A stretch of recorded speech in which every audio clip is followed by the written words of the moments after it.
우리 하나님의 말씀 보겠습니다. 하나님 말씀은 여호수아서 1장 우리 8절과 9절의 말씀 두 절만 읽도록 하겠습니다.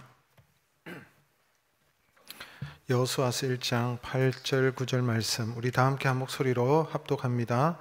이 율법책을 내 입에서 떠나지 말게 하며 주야로 그것을 묵상하여 그 안에 기록된 대로 다 지켜 행하라. 그리하면 내 길이 평탄하게 될 것이며 내가 형통하리라. 내가 내게 명령한 것이 아니냐. 강하고 담대하라. 두려워하지 말며 놀라지 말라. 내가 어디로 가든지 내 하나님 여호와가 너와 함께 하느니라 하시니라. 아멘. 할렐루야.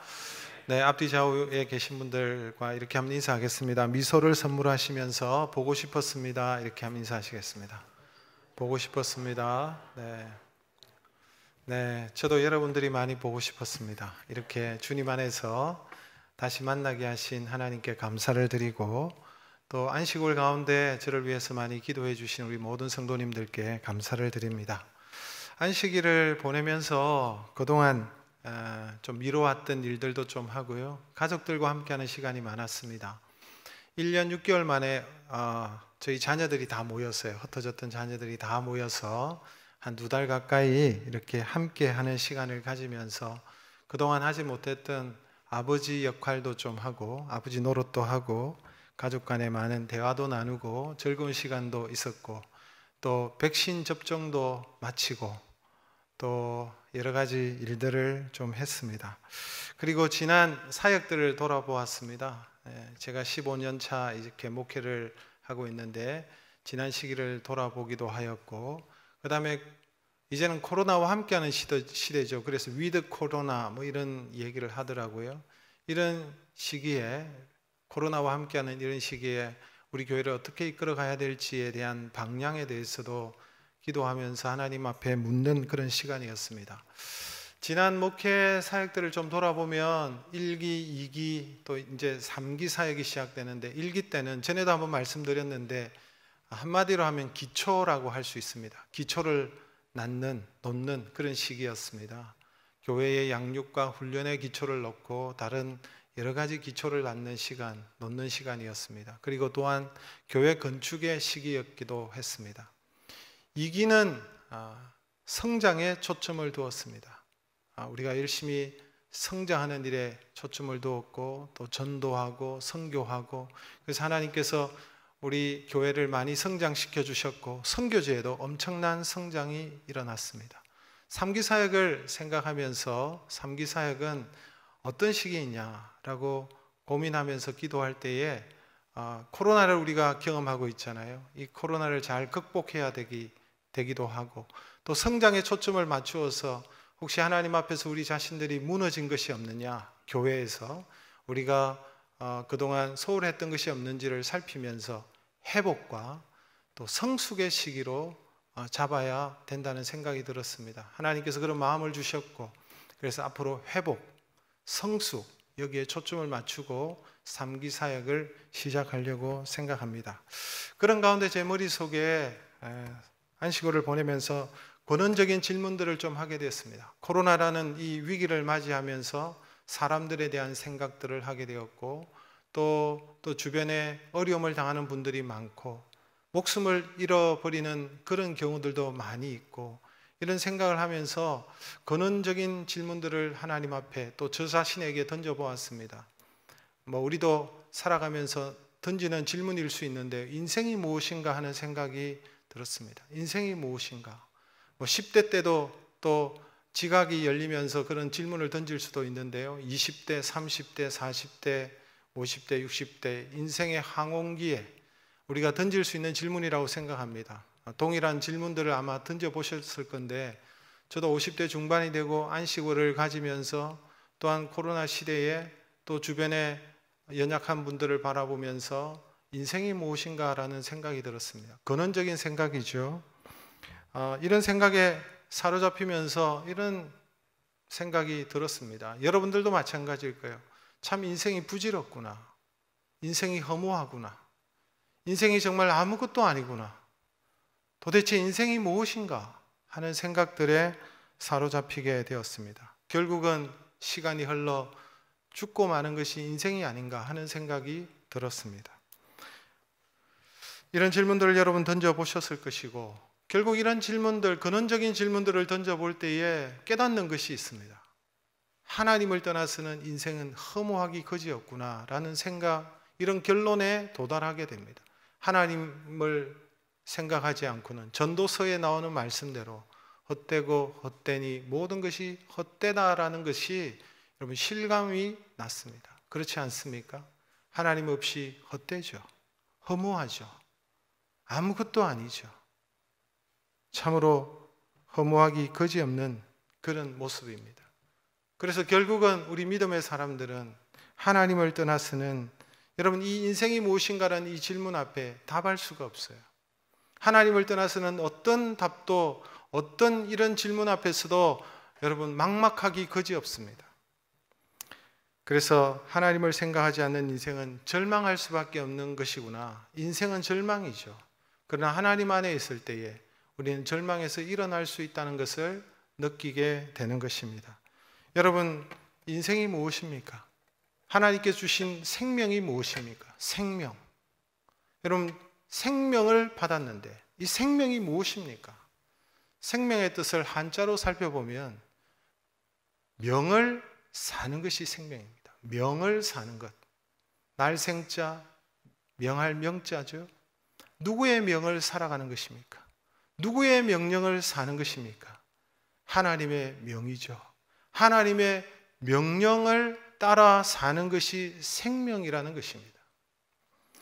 여러분, 하나님께서 명하신 뜻대로 살아가는 것이 진짜배기 생명이라는 것입니다. 그렇지 않으면 허무하기 거지없는 것입니다. 우리에게 호흡을 주시고 우리에게 시간을 주시고 우리에게 삶을 주신 이유는 하나님의 뜻을 따라 살아내는 인생, 그것이 하나님께서 우리에게 주신 생명의 이유인 것입니다. 그 삶이 마치면, 하나님 주신 뜻을 마치면 다시 하나님께로 돌아가는 것이 인생이다라는 것이죠. 여러분, 이런 개념을 정확하게 알고 삶을 살아가셔야 되는 것입니다. 여러분, 그래서 하나님의 뜻대로 사는 인생이 바른 인생이고 복된 인생이고 참된 인생이지 않겠습니까? 그러기 위해서는, 하나님의 명을 알기 위해서는, 하나님의 뜻을 알기 위해서는 결국은 하나님의 말씀을 들어야 되는 것입니다. 결국은 하나님의 말씀을 읽어야 되는 것입니다. 하나님의 말씀을 듣고 읽어야 하나님의 명을 아는 것입니다. 하나님의 뜻을 아는 것입니다. 하나님의 뜻을 알아야 바르게 온전히 살아가는 참된 인생이 되는 것이죠. 그래서 하나님께서 우리에게 주신 말씀을 통하여 하나님과 소통하고 하나님과 대화하고 하나님의 뜻을 깨닫고 하나님의 뜻대로 명대로 살아가는 인생이 되는 것입니다. 사람들에게는 각자의 생각이 다릅니다. 저도 성도님들을 만나보면 이런 생각하시는 분이 있고 저런 생각도 하시고, 저에게 찾아와서 정치적인 얘기 하시는 분들도 있어요. 우리 목사님 좀 이렇게 좀 가면 좋겠는데, 이런 색깔로 가면 좋겠는데, 이런 마음도 계신 것 같아요. 그리고 그래서 원해서 그러신지 저에게 동영상 같은 것도 막 보내주시고 목사님 꼭 보세요 하고 이렇게 하시는 분들이 많아요. 그리고 추구하는 가치, 방향 이런 게 다 달라요.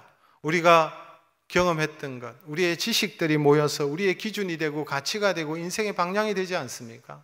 그런데 이런 지식과 경험들은 우리가 이 땅을 살아가는데 조금의 도움은 될 수 있지만 여러분, 정확하지는 않습니다.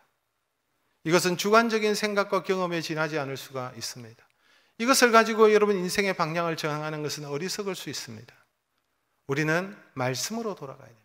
하나님의 말씀을 통해서 하나님께서 원하시는 바가 무엇인지를 분명히 깨닫고 나아가는 인생이 복된 인생이라는 것이죠.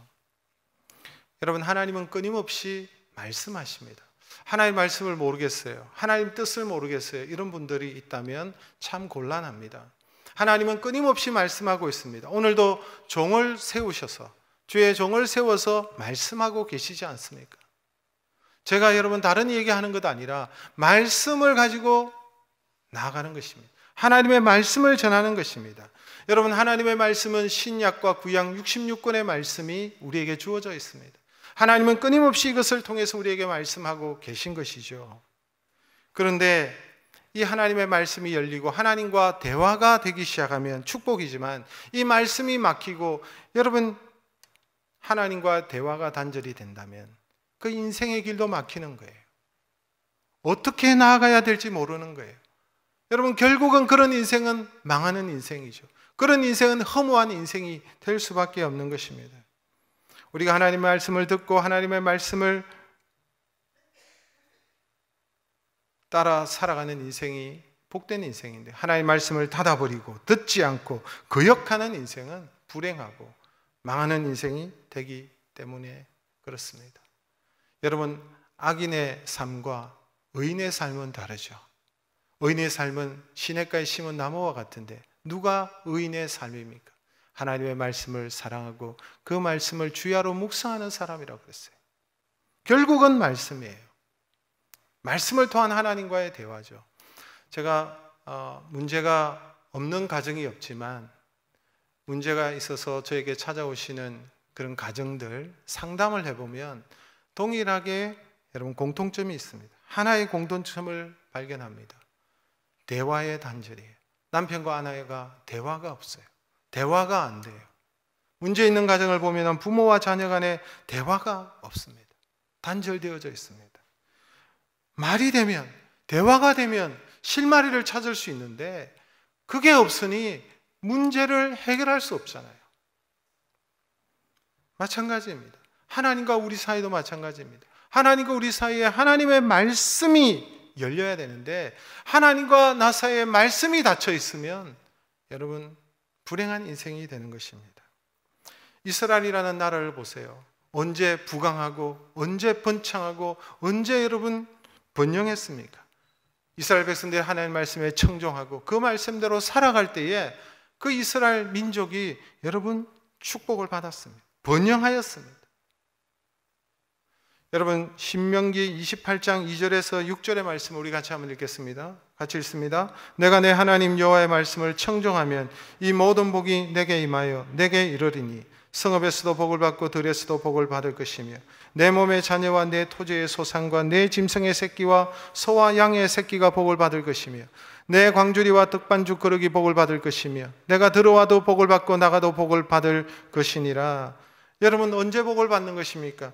여호와의 말씀을 청종하면, 네가 하나님의 말씀을 청종하면 나가도 복을 받고 들어가도 복을 받을 것이다 라고 말씀하고 있지 않습니까? 여호와의 말씀을 청종한다는 것은 그 말씀을 듣고 그 말씀대로 따르고 순종하는 것을 말하는 것입니다. 그래서 여러분 이러한 시기가 언제였어요? 다윗의 시기였죠.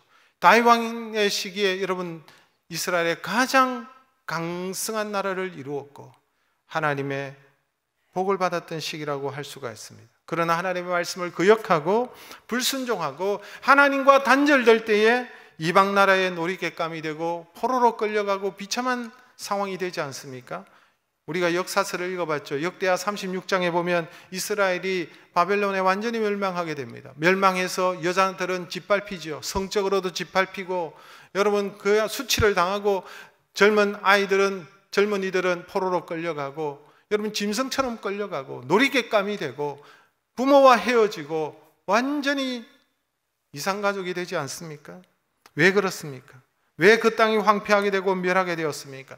하나님께서 말씀을 내 말을 거역했기 때문이다.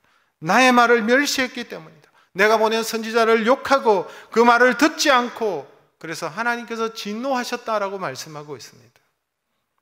이것이 단지 이스라엘 과거에 여러분 몇천 년 전에 일어났던 그런 과거의 얘기일까요? 지금도 마찬가지입니다. 지금도 하나님의 말씀대로 순종하는 나라는 복을 받고 그런 가정은 복을 받고 그런 여러분 개인은 복을 받게 되어져 있는 것입니다. 여러분 이스라엘이 나라를 회복했죠. 1948년에 나라를 다시 재건했습니다. 흩어졌던 디아스포라 모든 유대인들이 1948년도에 나라를 세웠습니다. 여러분 그들이 차지하고 있는 땅이 지금 팔레스틴 땅 아닙니까? 그 땅이 여러분 큰 땅이 아닙니다. 우리나라 남한의 5분의 1 정도 면적이죠. 경상남북도만한 면적입니다. 인구는 많습니까? 인구도 많지 않습니다. 전 세계에 흩어져 있는 유대인들의 숫자를 다 유대인들의 그 인구 수를 다 포함하면 한 1,500, 1,600만 명 정도 됩니다. 600만 명 정도는 미국에 살고 있고 본토에 살고 있는 유대인들은 830만 정도 그렇게 살고 있습니다. 지혜와 자원도 없습니다. 그런데 여러분, 이 유대인들은 전 세계 모든 분야의 탑에 위치하고 있습니다. 세계의 경제를 움직이고 정치를 움직이고 여러분 막강한 영향력을 행사하고 있습니다. 그 유대인의 힘이 어디에 나올까요? 유대인들은 기가 따가울 정도로 여러분 어릴 때부터 듣는 게 있습니다. 그 유대인의 힘이 어디에 나오느냐? 어려서부터 하나님의 말씀을 듣기 때문에 그래요. 유대인들은 여러분 초등학교에 입학하면 3년 동안은 창세기를 암송한다고 합니다. 여러분 학교에 가기 미취학 아동들은 학교에 다니기 전에는 부모 밑에서 신앙교육을 받아요. 다른 공부하지 않고 신앙교육 받아요. 우리처럼 조기교육하고 뭐하고 하는 게 아니라 신앙교육을 받아요. 신앙교육을 받고 난 다음에 그리고 여러분 회당에 가서 또 안식일에는 또 그런 교육을 받게 되죠. 그리고 공립학교에 들어가는 순간에 여러분 모세오경을 비롯해서 창세기, 출애굽기, 물론 그 안에 역사가 다 들어있죠. 이스라엘의 역사가 그 속에 있잖아요. 그것을 계속 공부시키는 거예요. 그래서 그 나라의 모든 교육의 출발점은 성경에 근거하고 있습니다. 성경이 출발점이에요. 그러는 가운데 여러분 중동에 큰 전쟁이 일어났죠. 1967년도에 큰 전쟁이 일어났습니다. 나라를 정비한 지 한 채 20년도 되지 않는 그때에 중동에 큰 이스라엘의 전쟁이 일어나지 않았습니까? 아랍에 있던 13개의 강성한 나라들이 연합을 이루어서 여러분 이스라엘 향하여 침략하여 들어온 것입니다. 나라의 체계와 질서를 제대로 잡기도 전에 일어났죠. 아랍 국가들은 석유를 파는 그 막대한 자본을 가지고 어마무시한 현대 무기로 무장하고 여러분 현대 무기를 가지고 공중을 통해서 바다를 통해서 육지를 통해서 밀어 들려 들어왔습니다. 그래서 많은 사람들이 생각해서 전쟁은 간단하게 끝날 것이다. 이제 유대인들은 지상에 없어질 것이다 라고 생각했죠. 그 전쟁을 앞두고 이스라엘에 여러분 한쪽 눈이 불구인 그 애꾸 눈인데요. 이 모세다얀이라는 장군이 있었습니다. 이 사람이 이스라엘 군대를 이끌고 있었는데 기자들을 불러서 기자회견을 했죠. 기자회견에서 이 모세다얀 장군이 이런 말을 했습니다. 이 전쟁은 빠른 시일 내에 끝날 것입니다. 우리는 전 세계 최고의 최신 무기를 우리는 가지고 있습니다. 우리는 반드시 승리할 것입니다. 반드시 짧은 시기 안에 우리는 진압할 것입니다. 이런 말을 했습니다. 그리고 난 다음에 단 6일 만에 여러분 그 전쟁에서 이스라엘이 승리했습니다. 그래서 그 유명한 6일 전쟁이 이것입니다. 그래서 여러분 전쟁이 끝난 뒤에 난리가 났습니다. 도대체 이스라엘이 가지고 있는 최신 무기가 뭔가? 온 세계가 촉각을 곤두세웠죠. 그런데 놀랍게도 그 최신 무기는 뭐냐? 이스라엘 장병들 개인 다 가지고 있었어요. 그들의 왼쪽 주머니에 포켓용 성경을 다 가지고 있었습니다. 유대인들이 여러분 얼마나 말씀을 붙들고 살아가려고 하는 그런 나라인지 모릅니다. 물론 그렇지 않는 사람도 있겠지만 그들의 무기는 하나님의 말씀이었죠. 근데 여러분 생각해 보십시오. 유대인들은 반쪽짜리 성경만을 가지고 있습니다. 반쪽짜리 성경을 가지고도 이 세계에서 영향력을 끼치는 그런 나라가 되지 않습니까? 그들은 구약만 믿습니다. 그러나 우리에게는 온전한 말씀이 있습니다. 신약까지 우리는 가지고 있습니다. 이런 말씀을 가진 우리가 이 유대인처럼 오늘 여호수아에게 하나님께서 말씀하신 것처럼 그 말씀을 사랑하고 그 안에 기록된 대로 다 지켜 행하면 네가 형통하고 평통할 것이다 라고 말씀하지 않습니까? 여러분 결국은 말씀입니다. 결국은 말씀으로 돌아가야 되는 것입니다. 말씀을 떠나서는 우리는 무너질 수밖에 없습니다. 말씀을 떠나서는 우리는 허망할 수밖에 없습니다. 오늘 본문에 보십시오. 여호수아가 등장하고 있습니다. 하나님의 위대한 종 모세의 뒤를 이은 후계자 여호수아입니다. 그런데 이 여호수아가 너무나도 두려워하고 있어요. 너무 벌벌거리면서 두려워하고 있어요. 나이도 많은 사람인데요. 여러분 사실 왜 두려워합니까? 사람들이 여호수아를 무시합니까? 여호수아를 무시할 수 있는 이스라엘 백성은 아무도 없어요. 모세의 뒤를 이어서 후계자가 될 수 있는 사람이 여러분 여호수아다라는 것은 모든 사람들이 인정하는 것입니다. 왜 그렇습니까? 여호수아는 준비가 되어져 있었어요. 모세의 뒤를 이을 후계자가 될 자격이 있었습니다. 여호수아는 모세 옆에서 모세가 하는 것을 보고 배운 사람입니다. 모세의 영성을 보았고, 모세의 리더십을 보고 배웠고, 모세의 기도를 보았고, 아말렉과의 전쟁에서 모세가 손을 올리면 이스라엘이 이기고, 모세가 손을 내리면, 기도에 손을 내리면 지는 그 역사를 보지 않았어요? 그 전쟁은 하나님께 속한 것이구나. 여호수아는 이것을 보고 배웠어요. 그것뿐입니까? 이제 하나님께서 이스라엘 백성들에게 뭘 요구했습니까? 가나안 땅에 들어가라. 가나안 땅을 정복해라. 하나님의 나라를 건설하는 일을 맡겼습니다. 그런데 여러분, 여호수아는 준비되어져 있었어요. 정탐꾼으로 이미 가나안 땅을 밟아보았습니다. 그 땅을 잘 압니다. 어떤 족속에 살고 있는지 이미 40년 전에 여호수아는 그 땅을 다 본 사람입니다. 리더가 될 수 있는 사람은 자신이 가본 것까지 이끌 수가 있습니다. 자신이 가지 않는 길을 이끌 수가 없잖아요. 그런데 여호수아는 다 준비가 되어져 있어요. 그럼에도 불구하고 여호수아가 지금 겁을 내고 두려워하고 있습니다. 그 이유가 뭘까요? 그 이유는 여러분, 자신의 아버지와 같은 사람 모세 때문입니다. 모세는 정말 능력의 종이지 않았습니까? 이 능력의 종에 행했던 그 역할을 자신이 한다는 것이 도무지 감당이 될 것 같지 않았습니다. 모세가 어떤 사람이에요? 지팡이 하나 들고, 여러분, 그 당시에 가장 최강대국이었던 이집트의 바로왕 앞에서 바로와 대적했습니다. 홍해를 가른 지도자였습니다. 시내산에서 하나님을 대면하고 십계명을 받아 내려온 사람입니다. 광야 40년을 여러분, 모세가 이끌었던 위대한 지도자였습니다. 그 뒤를 여호수아가 이어야 되는 거예요. 그래서 여호수아가 내가 이것을 감당할 수 있을까? 나는 부족한데, 모세와 비교하면 부족한데, 이스라엘 12지파는 나의 말을 잘 따르고 순종할까? 여러분, 이스라엘 민족이 다루기 쉬운 민족이 아니에요. 로마가 전 세계를 지배했을 때에 다 여러분 식민지 국가인데 제일 다루기 어려웠던 종족이 유대족이었어요. 유대민족이었어요. 다른 데는 평정이 되는데 유대는 항상 시끄러웠어요. 그만큼 다루기 어려웠어요. 이런 이스라엘 12지파를 모세의 말에 순종했던 것처럼 나를 따라올까? 강성한 가나안 7족속을 내가 물려칠 수가 있을까? 이 가나안 땅을 차지할 수 있을까? 도망가고 싶지만 도망갈 수도 없는 그런 상황이지 않습니까?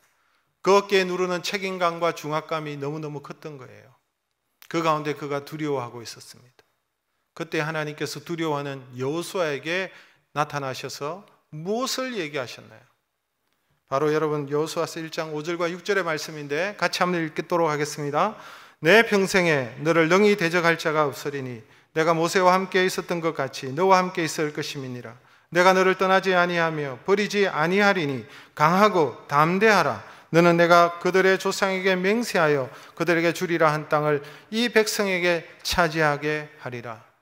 하나님께서 여호수아에게, 여호수아야, 너를 당할 자가 없어. 내가 너와 함께 할 것이야. 너를 떠나지 않아. 강하고 담대해. 내가 너와 함께 할 것이다. 조상들에게 주고자 했던 그 약속의 땅을 너에게 반드시 줄 것이다. 그러면서 하나님께서 격려하고 위로하고 그 두려워하는 여호수아를 여러분 이렇게 세우셨죠. 그런데 하나님께서 그렇게 되기 위해서 한 가지 조건을 다셨어요. 그 조건이 무엇입니까? 그게 7절과 8절인데요. 같이 한번 읽겠습니다. 오직 강하고 극히 담대하여 나의 종 모세가 내게 명령한 그 율법을 다 지켜 행하고 우로나 좌로나 치우치지 말라. 그리하면 어디로 가든지 형통하리니 이 율법책을 내 입에서 떠나지 말게 하며 주야로 그것을 묵상하여 그 안에 기록된 대로 다 지켜 행하라. 그리하면 내 길이 평탄하게 될 것이며 내가 형통하리라. 하나님께서 여호수아에게 평탄과 형통의 약속을 하셨잖아요. 그런데 그 비결이 무엇입니까? 어떻게 하면 평탄하고 어떻게 하면 형통하다고 말씀하셨습니까? 말씀입니다. 내가 네게 명령한 그 율법책을 다 지켜 행하라 그랬어요. 그 율법책을 내 입에서 떠나지 말고 주야로 그것을 묵상하고 기록된 대로 다 지켜 행하라. 그리하면 조건을 다셨어요. 그리하면 평탄하게 될 것이며 형통하리라 라고 말씀하셨습니다. 여러분, 말씀입니다. 말씀이 형통입니다. 여러분, 우리가 생각하는 형통이 있습니다. 우리가 여러분 생각하는 형통이 있죠. 이렇게 되면 좋겠다. 승진하면 좋겠다. 많은 돈을 모으면 좋겠다. 우리는 이런 것들을 형통이라 하지만 하나님께서 말씀하신 형통은 그게 아니에요. 하나님의 기준에 형통이 있습니다. 말씀대로 행할 때의 형통이에요. 생명, 주님의 명대로 살아가는 것이 생명이라 그랬잖아요. 그래서 하나님의 형통으로 우리가 나아가야 될 줄로 믿습니다. 결국은 여러분 우리에게 남는 것이 무엇입니까? 말씀이에요. 결국 우리가 돌아가야 될 길은 무엇입니까? 말씀이에요. 이 말씀을 붙잡고 살아갈 때에 여러분 우리가 온전히 세워지고 바른 삶을 살고 있고 형통할 수 있습니다. 말씀은요 무엇과 같습니까? 나침판과 같습니다. 우리가 어디로 가야 될지 모르는 이 인생길에서 말씀이 나침판이 되어주는 거예요. 가르쳐주는 거예요. 북극성이 되어주는 거예요. 여러분 말씀은 지도와 같습니다. 내가 어디로 가야 될지 모를 때 목적지까지 잘 안내하는 지도와 같습니다. 말씀은 여러분 빛입니다. 우리의 어두운 인생을 비추는 빛이 될 수 있습니다. 말씀은 캄캄한 어두운 밤바다를 비추는 등대가 되는 것입니다.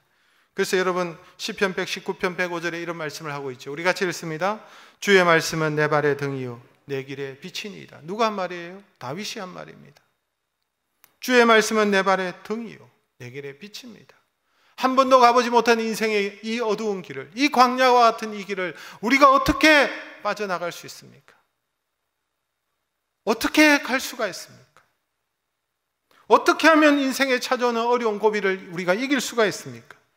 앞으로 가야 될지 뒤로 가야 될지 진퇴양난의 그런 상황 속에 처해져 있을 때 여러분 길이 어디에 있습니까? 말씀입니다. 말씀이 길입니다. 말씀이 답입니다. 말씀이 여러분 지도입니다. 말씀이 승리의 비결입니다. 제가 오래전에 읽었던 소설책 중에 조선시대를 배경으로 한 그 소설책 가운데 상도라는 소설책이 있었어요. 오래전에 읽었는데 기억이 나지 않아서 최근에 다시 한번 대충 봤습니다. 근데 그 상도의 그 책에 보면 임상옥이라는 주인공이 등장하지요. 그 임상옥이라는 사람은 상인입니다. 장사치였죠. 근데 장사를 하고 상인이었는데 그가 실패를 하고 무너지고 그래서 절간으로 절로 올라갔습니다. 절로 들어갔습니다. 절로 가면 안 되고 교회로 가야 되는데 하여튼 절로 갔습니다. 그 절간에서 밥을 축내고 시간을 보내고 있을 때에 그 절의 고승이 임상옥이를 부릅니다. 그러면서 하는 말이 이런 말을 하죠. 이제 절간밥 그만 축내고 당신은 상인이니까 장사로 내려가라고. 장사를 해라고. 장사꾼은 이윤을 추구하는 자가 아니고 상인은 사람을 살리는 자다. 이런 말을 합니다. 놀라운 말이죠. 성경과 비슷해요. 이분이 한 말이. 사람을 살리는 것이 상인이다. 그러면서 임상홍에게 주머니 하나를 던져줍니다. 그 안에 돈이 들어있는 것이 아니라 비책을 넣어줬죠. 3가지 비책. 당신이 살다가 그렇게 장사를 하다가 어려움을 당하면 이곳에 3개의 쪽지가 있는데 3개의 비책이 있는 그럴 때마다 하나씩 꺼내서 보라는 거예요. 그 주머니를 받아서 임상옥이가 떠나게 되고 그리고 어려움을 만날 때마다 임상옥은 그 쪽지 하나를 열어보게 되죠. 그럴 때마다 어려운 길을 헤쳐나가고 그것을 이겨내고 그래서 조선제일의 거상이 되는 그런 내용이 상도에 있습니다. 비책 3가지. 근데 여러분 하나님께서 우리에게 주신 비책은 몇 가지일까요? 여러분 우리는 너무 하나님의 말씀이 이 성경의 말씀이 흔하고 내 옆에 있으니까 귀한 줄 모르시죠. 이것이 생명의 책인데 이것이 우리를 살리는 책인데 이곳에 길이 있는데 우리는 잘 몰라요. 무궁무진한 하나님의 비책이 있습니다. 어려울 때만 열어보는 책이 아니에요. 언제나 날마다 여러분 우리가 열어볼 수 있는 책입니다. 그 책을 통해서 말씀을 통해서 적용할 수 있습니다. 그러면 여러분 우리는 살아나는 것입니다. 말씀을 펼치면 길이 보이고 말씀을 펼치면 여러분 어둠이 떠나가고 우리의 삶이 환하게 밝아집니다. 여러분 해보십시오. 길이 보이기 시작할 것입니다. 등대에 불이 들어올 것입니다. 말씀을 읽을 때 여러분 너무 기뻐서 뛰게 됩니다. 말씀 속에 답을 발견했기 때문에 승리의 원리가 여기에 있는 것입니다. 아무리 우리에게 말씀이 있고 비법이 있고 지도가 있어도 펼치지 않으면, 보지 않으면, 덮어놓으면 아무 소용이 없어요. 주일이 되니까 어쩔 수 없이 먼지 쌓인 성경책 툭툭 들고 성경책 들고 오면 아무 소용이 없어요. 그 말씀을 펼쳐야 되죠. 열어야 되죠. 그 말씀을 통해서 하나님과 대화하고 하나님의 뜻을 발견하고 하나님의 명을 발견하고 그 명대로 살아가는 인생이 여러분 복된 인생인 줄로 믿습니다. 우리가 말씀을 듣고 듣는 것으로 그치지 않고 그 말씀을 행하는 자가 형통하고 여러분 행하는 자가 평탄한 삶을 살아요. 사무엘상 15장 22절 말씀 우리 같이 한번 읽겠습니다. 사무엘이 이르되 여호와께서 번제와 다른 제사를 그의 목소리를 청종하는 것을 좋아하신 같이 좋아하시겠나이까? 순종이 제사보다 낫고 듣는 것이 순양의 기름보다 나으니. 이 말은 여러분 사무엘이 이스라엘의 초대 왕이었던 사울 왕에게 한 말입니다. 사울 왕에게 뭐라고 얘기했습니까? 하나님 말씀을 청종하는 것이 당신이 지금 번제를 드리고 제사하는 것보다 하나님은 하나님 목소리에 청종하는 자를 더 좋아하신다는 거예요. 여러분 사울 왕이 망했습니다. 사울 왕이 왜 망했을까요? 인물이 부족해서 망했습니까? 능력이 없어서 망했습니까?